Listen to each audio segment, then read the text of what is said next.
Bom dia, irmãos. Graça e paz de nosso Senhor Jesus Cristo seja sobre a vida de cada um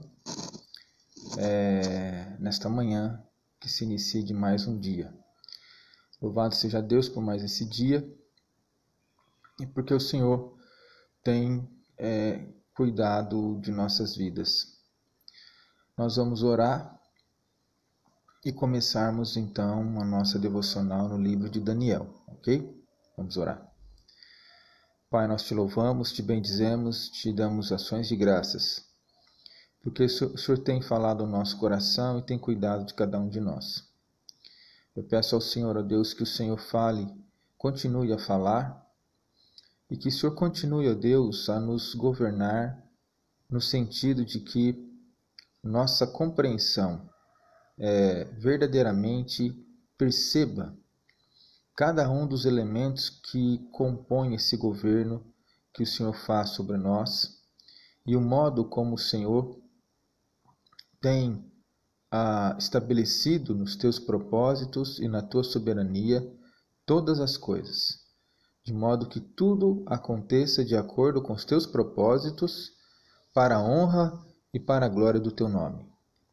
O Pai, dá-nos entendimento e dá-nos que dentro do discernimento acerca do modo como o Senhor governa a nossa história, nós possamos ter sabedoria para nos conduzir e conduzir, ó Deus, todas as coisas que estão ao nosso redor.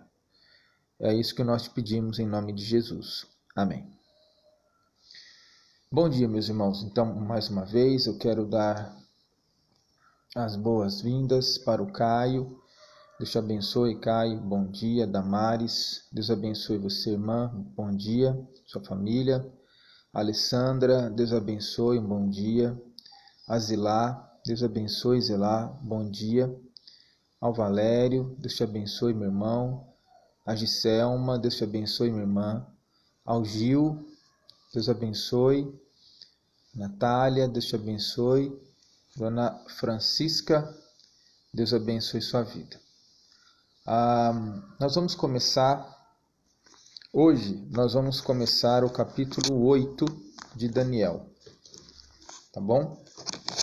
Só que nós não leremos o capítulo inteiro, vamos ler só o primeiro parágrafo do capítulo 8. E aí a nossa análise vai ficar em cima do primeiro parágrafo do capítulo 8, porque o capítulo 8... ele tem muito dado histórico, ele é muito complexo. As visões que se desenvolvem ali, elas são... se a gente ler tudo de uma vez, tentar explicar tudo de uma vez, pode gerar confusão. Então vamos devagar, nós vamos entendendo devagar. E desse entendimento vamos tirando aplicações para a nossa vida, ok? Então, primeiro momento... nossa leitura vai do capítulo 8, do verso 1 até o verso 4, que é o primeiro parágrafo. É dito o seguinte: no ano terceiro do reinado de Belsazar, eu, Daniel, tive uma visão, depois daquela que eu tivera a princípio. Quando a visão me veio, pareceu-me estar eu na cidade de Suzã, que é a província de Elão, e vi que estava junto ao rio Ulai. Então levantei os olhos e vi, e eis que diante do rio estava um carneiro, o qual tinha 2 chifres. E os 2 chifres eram altos, mas um mais alto do que o outro, e o mais alto subiu por último. Vi que o carneiro dava amarradas para o ocidente, para o norte e para o sul, e nenhum dos animais lhe podia resistir, nem havia quem pudesse livrar-se do seu poder. Ele, porém, fazia segundo a sua vontade, e assim se engrandecia. Então, primeiro parágrafo do capítulo 8 de Daniel, que vai do verso 1 ao verso 4. Antes de nós falarmos do parágrafo em si, vamos esclarecer sobre aquelas visões que foram relatadas até aqui, né? As visões relatadas no capítulo 2, eu vou falar, os irmãos vão recordar. A visão relatada no capítulo 7 e agora a visão relatada no capítulo 8. No capítulo 2, Nabucodonosor viu uma grande estátua, e a cabeça que era formada de fino ouro, o peito e os braços de prata, o ventre e os quadris de bronze, as pernas de ferro, pés de ferro e de barro. Então, aqui era o simbolismo de 4 impérios. Quais eram estes impérios históricos, né? A cabeça de fino ouro é o império babilônico, tanto é que Daniel fala para Nabucodonosor: tu és a cabeça de fino ouro. O peito e braços de prata era o império médio-persa, que é o império de Ciro, cujo Ciro é o rei. O ventre e quadris de bronze, ele está se referindo ao império grego, que vem logo após o império medo-persa. E as pernas de ferro e os pés de barro se referem ao Império Romano, tá bom? Os 4 impérios. Depois, no capítulo 7, foi o capítulo anterior, Daniel tem a visão dos 4 animais. Os 4 animais também simbolizam os 4 impérios. Então, ele tem a visão do leão com as asas de águia, que simboliza o Império Babilônico. Depois, ele tem a visão do urso, que simboliza o Império Medo-Persa. Depois ele tem a visão do leopardo com as asas de ave, que simboliza o Império Grego. E aí ele tem a visão do último animal, um animal terrível e forte com dentes de ferro, e que simboliza do Império Romano em diante. Tá bom? Então, se nós formos situar a nossa história dentro das 4 visões, nós estamos vivendo hoje o período que Daniel viu no capítulo 7, que se refere ao último animal mais terrível que todos os outros, com dentes de ferro, e que se levantaria um governante que subjugaria o povo de Deus, escravizaria o povo de Deus, faria guerra contra o povo de Deus. Então, esse período desse último animal começa no Império Romano e se estende até hoje. No capítulo 8, nós vamos ver aqui, ele coloca duas menções, ele menciona 2 figuras. E essas 2 figuras se referem ao Império Medo-Persa e ao Império Grego, tá? Então, no capítulo 8, nós vamos lidar com o Império Medo-Persa e o Império Grego. Então, a princípio, quando ele coloca aqui sobre o carneiro, versículo 4 ele diz, no versículo 3 ele diz: então levantei os olhos e vi, e eis que diante do rio estava um carneiro, o qual tinha 2 chifres, e os 2 chifres eram altos, mas um mais alto do que o outro, e o mais alto subiu por último. Vi que o carneiro dava amarradas para o ocidente, para o norte e para o sul, e nenhum dos animais lhe podia resistir, nem havia quem pudesse livrar-se do seu poder. Ele, porém, fazia segundo a sua vontade, e assim se engrandecia. Então, esse carneiro é a visão do Império Medo-Persa. Então, essa visão se refere ao Império Medo-Persa.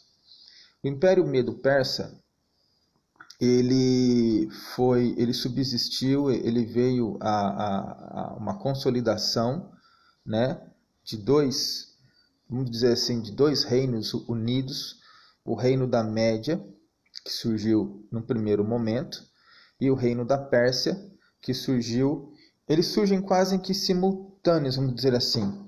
Só que o reino da Média, ele adquire mais força, ele é estruturado e se fortalece mais rápido do que o reino da Pérsia. Embora os 2 quase que foram simultâneos, mas o Medo, ele se desenvolve mais rápido, se estrutura mais rápido em relação ao reino persa. Mas o reino persa se torna maior e mais forte do que o Medo.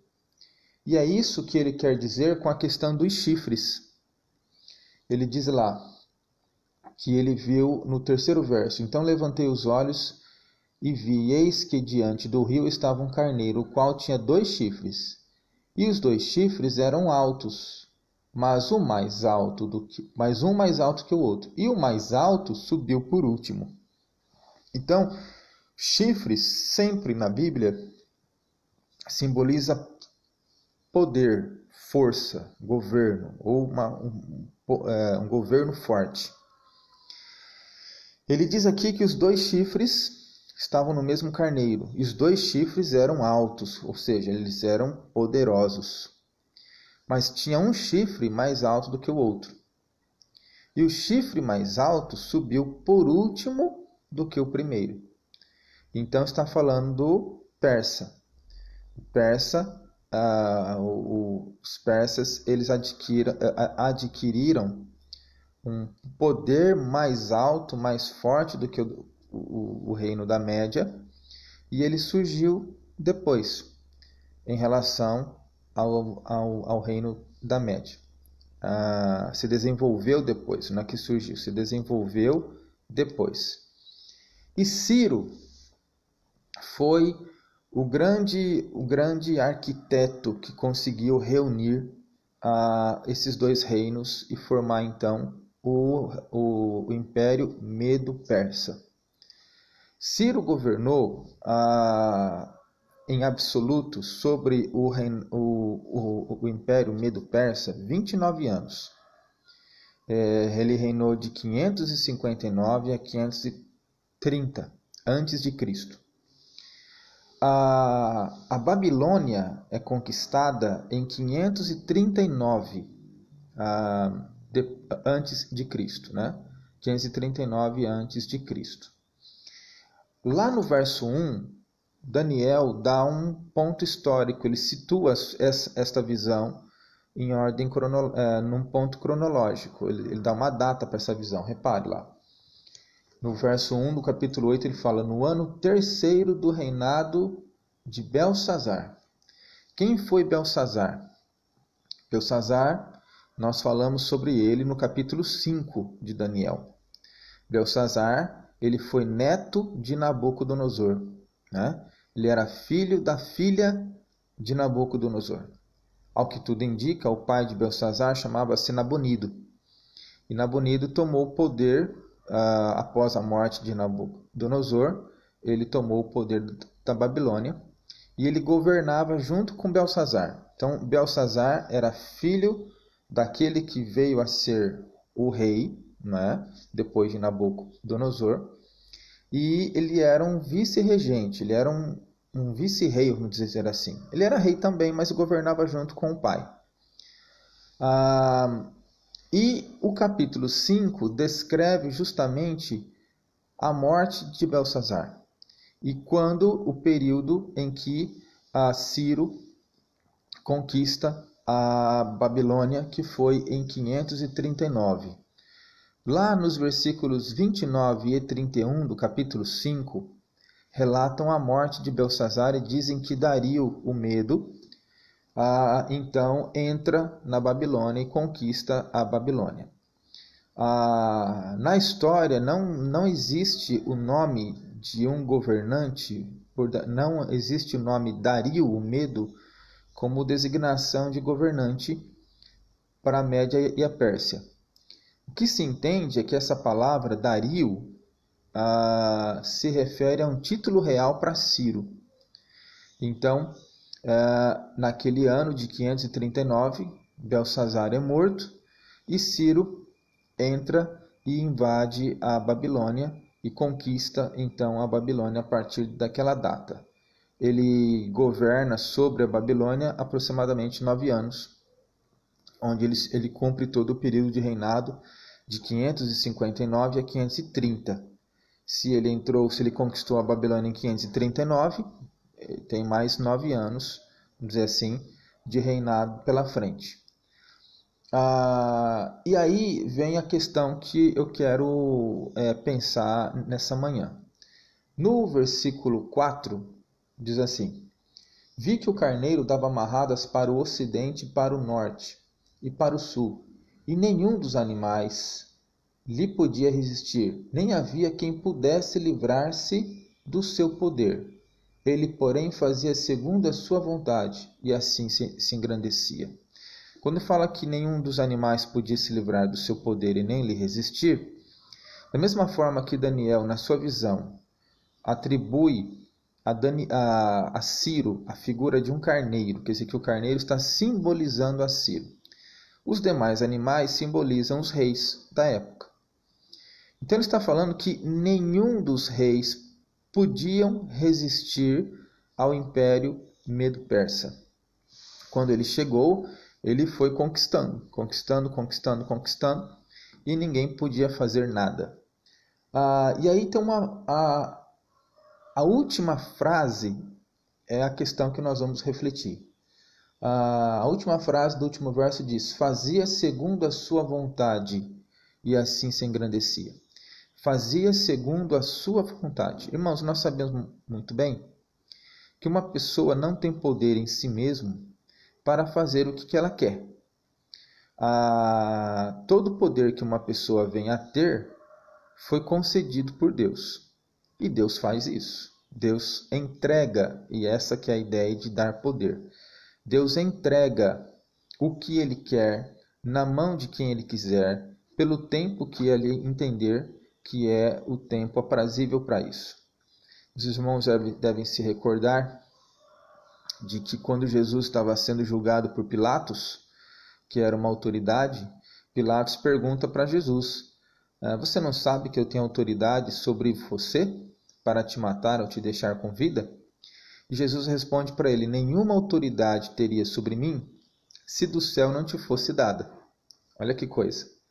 Nenhuma autoridade teria sobre mim se do céu não lhe fosse dada. Jesus não estava contestando e dizendo que Pilatos não tinha a autoridade que ele alegava ter. Jesus está dizendo que a autoridade que ele tinha, Jesus estava confirmando. Naquele contexto, ele tinha sim autoridade para entregá-lo à morte ou não.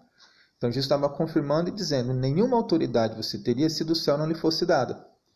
Então, a Pilatos recebeu de Deus autoridade para aquele momento. E aquilo que fosse determinado por Pilatos era aquilo que iria acontecer. Da mesma maneira, Deus concede autoridade a pessoas em tempos apropriados, por períodos apropriados, e ninguém vai fazer nada com relação a isso. O tempo determinado que Deus estabeleceu para que os povos sejam governados por forças, por poderes, por pessoas, serão desenvolvidos. E ninguém poderá resistir. É o tempo que Deus estabeleceu no desenvolvimento da história, em termos parciais, ao desenvolvimento absoluto, ou seja, ao propósito que Deus tem para toda a história. E Deus faz isso mesmo justamente para, no primeiro momento, dar seguimento ao seu plano para a história, e num segundo momento, para moldar o seu povo, para conduzir o seu povo na formação de um povo que seja verdadeiramente digno do amor de Cristo e de sua obra. Então, nós voltamos ao contexto que nós falamos ontem à noite, de que Deus, que é o Senhor da história, é Ele quem conduz o seu povo em triunfo. Mas Deus estabelece tempo para todas as coisas. Deus estabeleceu tempo para que um governante subisse ao trono, no caso aqui de Ciro, que governou 29 anos. 29 anos. Só sobre os caldeus ele governou 9, Ciro, o Império Medo-Persa um pouco mais adiante. Mas 9 anos só sobre os caldeus. Ciro conquistou povos durante 29 anos. Você deve se lembrar que depois vem Alexandre o Grande, o imperador da Grécia, que faz uma conquista extraordinária também. Num período de 3 anos, ele conquista a Média e a Pérsia. E ele cria um sistema de consolidar o seu império, espalhando a língua e a cultura dos gregos, que teve uma influência na história até mesmo depois da sua queda. Depois da queda do Império Grego vem o Império Romano, que passa anos, séculos, como um império que tem um poder vasto sobre os povos.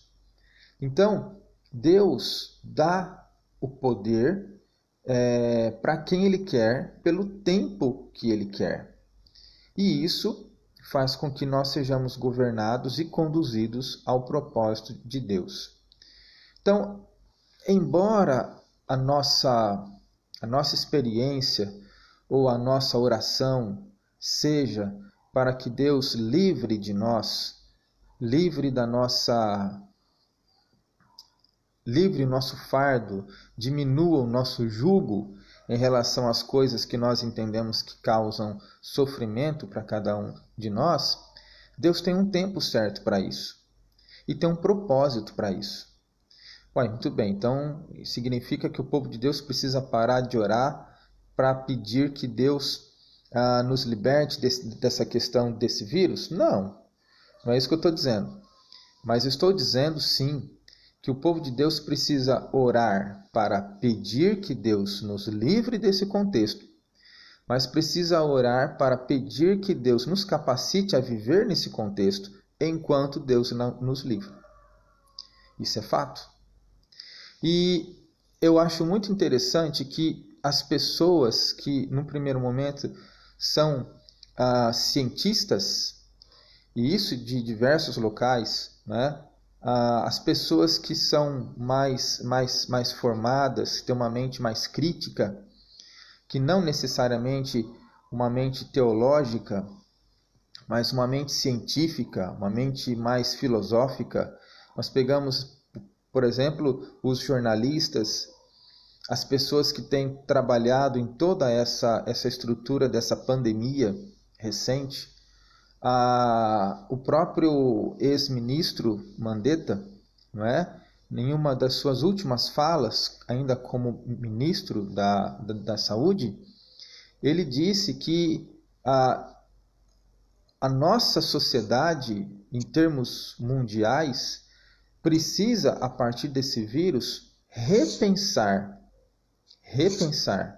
a sua maneira de ser, a sua maneira de viver, a sua maneira de se relacionar. E ele não foi a única pessoa que disse isso. Diversas pessoas já disseram isso, que dessa pandemia em diante, a sociedade precisa repensar a sua maneira de existir ou de coexistir uns com os outros. É isso que eu estou dizendo. A pandemia veio, ok, só que ela redefiniu, ela deu ela remodelou a sociedade de até então. Um outro jornalista, há um tempo atrás, logo que começou a pandemia, ele dizia repetidas vezes, inclusive foi abordado na internet em algumas ocasiões, alguns momentos que ele dizia que o mundo tal como nós o conhecíamos antes da pandemia não existirá mais. De agora em diante é outro mundo, é outra existência e que nós precisamos nos posicionar e redefinir a nossa maneira de vida. Então repare, meus irmãos, que nós vamos precisar agora reaprender, não é? Não estou dizendo que vamos ficar em quarentena para o resto da vida. Não é isso que estou dizendo. O que estou dizendo é que nós precisamos reaprender coisas e nos adequarmos a uma nova realidade. Todas as vezes que Deus permitia que um determinado império entrasse e subjugasse o povo subjugado ele precisava aprender a viver naquele contexto. E esperar até o dia que Deus os libertasse. Mas a partir do momento que Deus os libertava, eles não eram mais os mesmos povos que da época da conquista. Porque eles criaram um contexto de vida diferente. Eles acabaram alterando a cultura, o modo de ser, o modo de pensar, o modo de se vestir, o modo de estudar, os princípios que fundamentavam a estrutura da sociedade da época e daquele povo especificamente. Então, tudo aquilo que Deus permite que entre naquela corrente dominante cultural num determinado tempo e se propague por um determinado período, influencia completamente a vida de quem está vivenciando aquilo. Deus está dirigindo o seu povo. Deus está coordenando os passos do seu povo. Deus está modelando o seu povo. E é muito interessante que Deus fez isso na história para preparar, lá no passado, a chegada de Cristo. Quando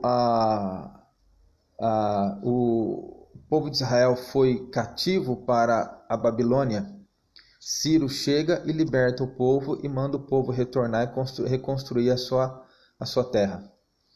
Logo depois dele chega Alexandre o Grande. O que Alexandre faz? Alexandre vai dar para todos os povos conquistados uma única língua, que era o grego. E ele vai instituir o modo de pensar dos gregos, a filosofia dos gregos. Então, vai se criar agora na cidade de Alexandria uma biblioteca, onde todos os livros importantes dos povos conquistados, os livros escritos na língua de cada povo, agora vão ser traduzidos para o grego, para que aquela biblioteca tivesse um exemplar dos livros mais importantes de cada um dos povos conquistados. Imagine você qual era o livro mais importante dos judeus. A Bíblia, o Velho Testamento, e ela foi traduzida para o grego. Quando ela é traduzida para o grego, e todo mundo naquela época falava grego, ela se tornou um livro acessível a todas as pessoas de fala grega. Então quer dizer que o mundo todo conquistado poderia ter acesso à Bíblia. Já na época dos apóstolos, lá no livro de Atos, você se recorda que o Espírito Santo leva Filipe para um determinado lugar e manda Filipe correr ao lado de uma carruagem, porque teria uma pessoa que estava nessa carruagem lendo um livro sagrado. Né? Diz que tinha um etíope, eunuco, que estava lendo um livro de um profeta. E Filipe vai seguindo ao lado do carro. E aí pergunta, você está entendendo o que é que você está lendo? E o etíope responde, eu preciso que alguém me explique. Filipe sobe, explica para ele o conteúdo daquela leitura, ele se converte, é batizado e segue o seu caminho. Não fala se ele retorna, mas segue o seu caminho. Estava lendo um profeta. Que língua que era aquele livro? Era a Bíblia, o Antigo Testamento, traduzido no grego, que estava ali ao acesso, então, daquele rapaz. E depois dos gregos, vieram os romanos, que tiveram uma influência muito grande também, quando estabeleceram os correios, quando estabeleceram as estradas, quando pavimentaram as estradas, colocaram seguranças, soldados que faziam a guarda das estradas, o que possibilitava as viagens tornarem-se mais rápidos, um sistema de correio tornar-se também seguro e rápido, não é? Entre os povos romanos conquistados. Então, nesse contexto é que Jesus nasce, e o apóstolo Paulo chama todos esses fatores relacionados ao nascimento de Cristo como a plenitude dos tempos. Ou seja, Deus guiou todas as coisas de uma determinada maneira que culminasse com o seu propósito. E é isso que Deus faz. Então, a última frase diz: fazia segundo a sua vontade e assim se engrandecia. A gente olha para um governante e fala assim: mas esse sujeito é um ditador. Deus está governando, Deus está preparando, através daquele sistema, a cabeça dos seus governados, a cabeça do seu povo. Deus está conduzindo, Deus está moldando. E para nós que estamos sendo moldados, esse negócio pode não parecer muito gostoso, nem muito bom, muito agradável, mas é necessário. Um remédio nem sempre é gostoso, mas ele é necessário. E tudo aquilo que nós vamos moldar, tudo aquilo que nós vamos dar forma, passa por um processo. O metal, quando ele é formado de acordo com a cabeça do ferramenteiro, ele tem que ser aquecido e martelado até chegar ao ponto que é o ponto necessário para aquilo que o seu autor tem em mente.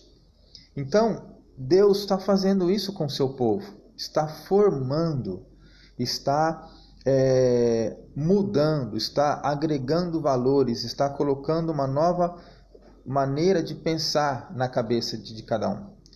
Com isso, irmãos, a nossa oração, ela pode e deve ser pedindo a Deus misericórdia e graça, e pedindo a Deus que se levante, pedindo a Deus que defenda a nossa causa, pedindo a Deus que abençoe a população mundial, pedindo a Deus que nos livre desse vírus. Sim, só que nós precisamos pedir a Deus também discernimento, capacidade para entendermos esse momento. Precisamos pedir a Deus que nos faça compreender qual que é o propósito dele, o que é que nós precisamos mudar agora. Precisamos pedir a Deus que nos dê forças para viver durante este período. Nós não sabemos quanto tempo se dará ainda todo esse período com o qual nós estamos evidenciando agora, não é? Nós imaginamos que essa quarentena termine logo. E talvez em termos econômicos alguma mudança possa acontecer, mas talvez a igreja, que concentra um grande volume de pessoas, independente de lojas ou de alguma coisa assim, voltar talvez parcialmente, não, eu creio que agora não volta a um funcionamento normal, mas talvez comece a se reestruturar, tendo uma determinada liberdade, mesmo que restrita, mas tendo uma determinada liberdade. Eu particularmente não creio que a igreja se desenvolverá pelo mesmo caminho. Então talvez as autoridades determinem que as igrejas permaneçam ainda como elas estão, porque é uma grande concentração de pessoas, não é? Então isso deve fazer com que, se for assim que se desenvolverá todas as coisas, nós precisamos, irmãos, colocar a nossa mente numa nova modalidade de vivência, de vivermos o culto, entendermos que talvez esse momento que nós temos aqui agora não terminará tão rápido. Terminará, sim, vai chegar o tempo disso. Mas talvez não seja, talvez a gente vai ter que esperar um pouquinho mais. E enquanto nós estamos passando por essa circunstância, nós temos que dar graças a Deus que temos meios para orarmos, temos meios para aprendermos, temos meios para nos relacionarmos. Nós precisamos lembrar que nós continuamos sendo crentes, nós continuamos tendo nosso compromisso uns para com os outros, nós continuamos tendo nosso compromisso de crente para com a sociedade, nós continuamos a manifestar a luz de Cristo na sociedade na qual nós estamos. Mas agora, pensando talvez numa readaptação, pensando talvez numa nova modalidade de vida. E isso é algo imperativo para os nossos dias. Então nós podemos e devemos continuar a orar, pedindo a Deus que Deus nos livre desse vírus. Sim, mas nós podemos e devemos orar, pedindo a Deus que nos capacite a viver enquanto Ele não nos livra desse vírus. Ok? Porque se nós não fizermos isso, não tem mente que prevaleça sã. As pessoas começam a entrar numa paranoia. Nós ficamos doentes emocionalmente, não é? O medo se instala. As pessoas não podem fazer absolutamente nada. E então é muito interessante. Eu assisti um filme certa feita, um filme recente, eu não me lembro agora o título, mas ele é uma ficção, não é?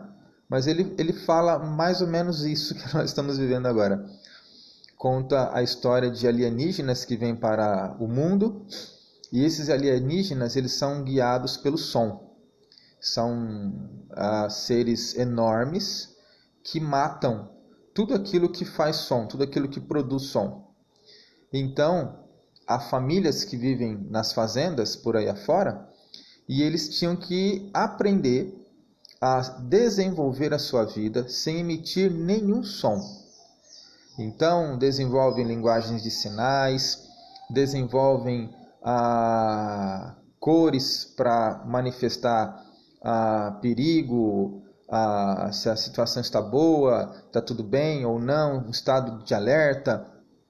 As crianças brincam de uma outra maneira. Então, eles desenvolvem contextos porque eles não podem emitir som. Se emitir som, o bicho capta de longe e vem e mata quem está ali. Então, é mais ou menos isso. E aquelas pessoas no filme, elas tinham medo constante. Mas, ao mesmo tempo que tinham medo constante, elas desenvolviam um contexto de vida. Então, nós não devemos ter medo constante, porque isso deixa a gente doente. Mas nós precisamos nos redefinir em termos de vida. Nós também não podemos ser alheios a isso. Mas como somos nós que estamos passando por este momento, é difícil de nós assimilarmos essa mudança, porque até então vivíamos de um jeito. Agora precisamos aprender a viver de outro. E isso é mais lento, é mais difícil, é mais intolerante. A gente perde a paciência, a gente fica nos nervos. Então, acalme-se. Se acalme. Acalme o seu coração. Mas peça a Deus graça. Peça a Deus graça para ter meios de passar por este momento de uma maneira que você esteja em paz, que você consiga desenvolver a sua vida, que você consiga refletir o cristão verdadeiro que você é, sem perder de vista o desejo de que Deus nos tire dessa circunstância. Ore pedindo a Deus que nos cure, que cure aqueles que estão enfermos. Ore pedindo a Deus que retire esse vírus da nossa história. Mas ore também pedindo a Deus sabedoria para aprender a passar por isso agora. Para suportar esse momento agora e para seguir em frente. Porque Deus dá poder a quem Ele quer. Pelo tempo que Ele quiser. Do jeito que Ele quiser. E enquanto Ele faz isso, Ele está guiando, formando, moldando o seu povo para o ponto histórico que Deus quer. Nós continuamos seguindo, a humanidade não para, a nossa história não para, ela está seguindo em frente. E nós temos que aprender como seguir, para que nós possamos alcançar a paz de Deus, que excede todo entendimento. Se nós formos olhar a continuação daquele capítulo 4 de Filipenses, ele diz lá que para nós orarmos, colocarmos na presença de Deus as nossas petições pela oração, pela súplica, com ações de graças, para nós não andarmos ansiosos. E a paz de Deus, que excede todo entendimento, guardará nossa mente e coração. No verso seguinte, ele fala, finalmente, irmãos, tudo que é puro, tudo que é verdadeiro, tudo que é louvável, se alguma virtude há, se algum louvor existe, seja isso que ocupe o vosso pensamento. O que ouvistes e aprendestes de mim, isso praticai, é o que Paulo fala. Então, aquilo que é louvável, puro, bondoso, tal, etc, etc, etc, deve ocupar a mente, é o mecanismo que Deus nos dá para alimentar a paz de Cristo. Uma pessoa pede paz de Cristo, mas só se alimenta com circunstâncias nocivas, essa paz talvez não será permanente. Ela pode vir, mas logo ela vai embora. Mas se nós nos alimentamos daquilo que é pertinente ao povo de Deus, nos alimentamos de Deus, essa paz ela é duradoura em nosso coração. Então repare que não é só pedir.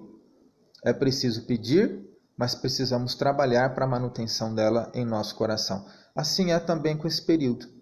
Nós precisamos pedir, mas precisamos trabalhar para a manutenção dessa paz em nosso coração e seguirmos na toada que Deus tem nos dado. Peço que você pense sobre isso hoje. Peça a Deus sabedoria, peça a Deus graça, peça a Deus que nos dê paz, peça a Deus que acalme o nosso coração, que nos ajude a acalmarmos-nos. Peça a Deus que te dê clareza de pensamento, para que em meio ao seu contexto você consiga discernir os pontos importantes da sua vida e aquilo que você precisa se auto-pacificar e os passos que você precisam dar, que nós precisamos dar para conseguirmos seguir em frente, ok? Nós vamos orar, vamos pedir que Deus nos abençoe nesse momento, pedir que Deus desenvolva essa devocional em nosso coração. Senhor, nós oramos a Ti agora e eu peço ao Senhor que o Senhor, ó Deus, desenvolva essa devocional em nosso coração, esse meditar. Faça, ó Pai, com que nós possamos verdadeiramente compreender todas as questões que estão envolvidas à nossa vida, ao nosso redor, e entender como é que o Senhor quer que nós devamos agora nos inclinar no exercício da vida, nas relações interpessoais, o modo como nós devemos nos comportar agora em termos sociais, fora de nossa casa.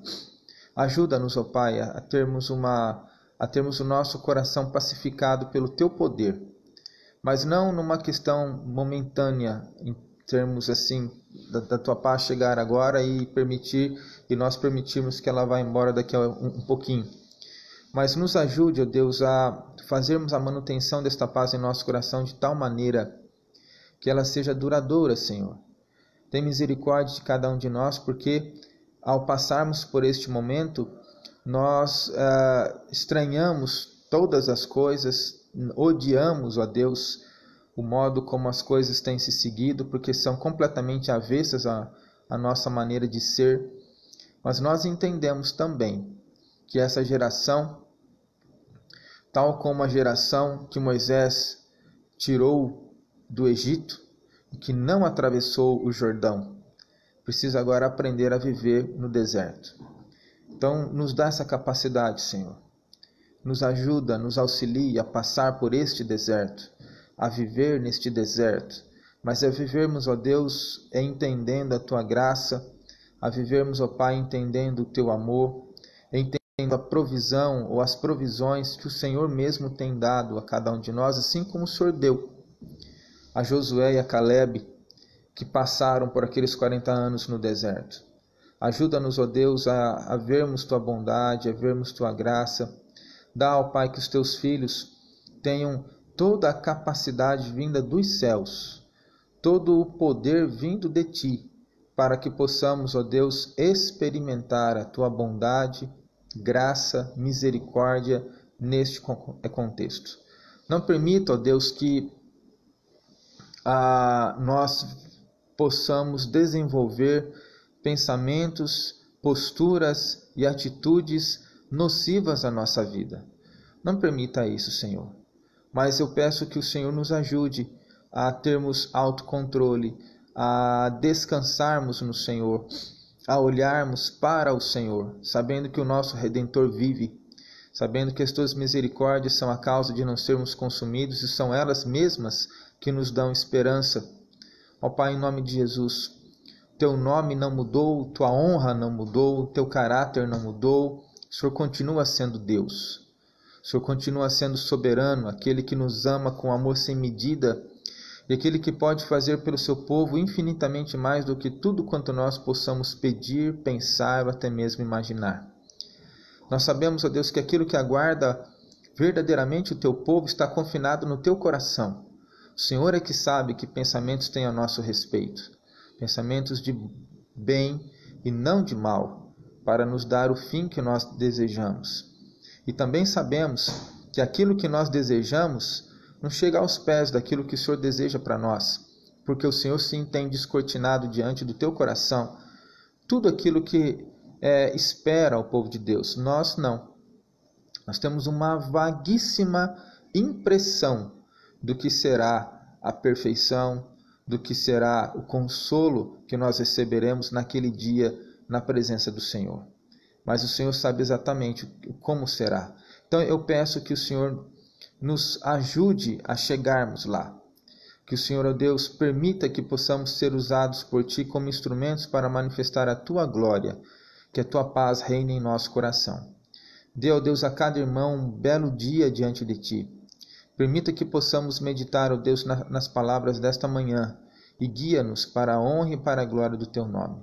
Abençoe os irmãos que estiverem trabalhando, abençoe os irmãos que estiverem trabalhando em casa, guarde a cada um, dê sabedoria, dê entendimento para que possamos discernir o que fazer.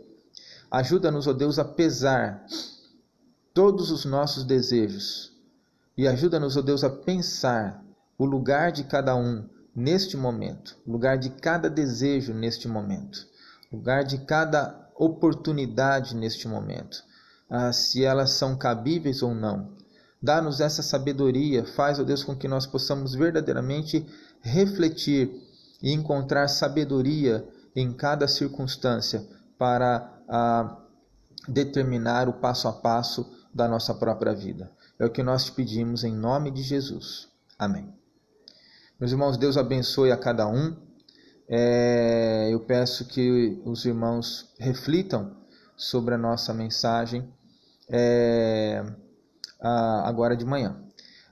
Eu peço desculpas, ontem eu não consegui postar o vídeo que eu falei que eu ia postar sobre a questão do estudo bíblico. Eu vou postá-lo agora, tá? Então de agora em diante os irmãos só me dá um tempinho para eu poder colocar no grupo e daqui a pouco os irmãos podem seguir a questão do estudo que seria dado ontem à noite de Apocalipse. Os irmãos poderão seguir daqui a alguns instantes, ok? Um abraço a todos, tenham todos um bom dia. Deus os abençoe. Tchau, tchau.